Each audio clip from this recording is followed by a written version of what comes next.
बालेन्द्र शाह नेपालको सार्वभौम सत्ता र राजकीय सत्ता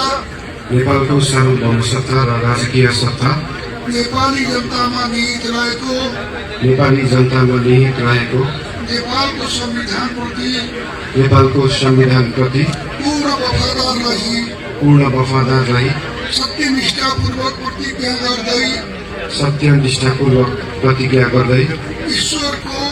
देश र जनताको नाममा ईश्वर देश र जनताको नाममा शपथ लिन्छु कि प्रधानमन्त्री पदको जिम्मेवारी प्रचलित कानुनको पालना गरी मुलुक र जनताको भलो चिताई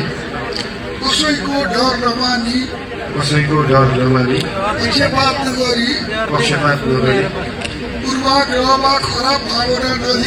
पूर्वाग्रह वा खराब भावना नलिई ईमानदारीका साथ गर्नेछु र आफ्नो कर्तव्य पालनको सिलसिलामा आफूलाई जानकारीमा आएको कुरा म पदमा बहाल रहँदा वा नरहँदा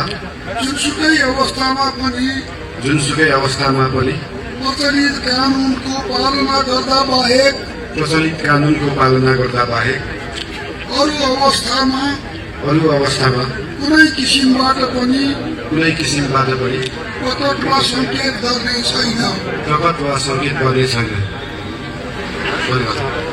यसपछि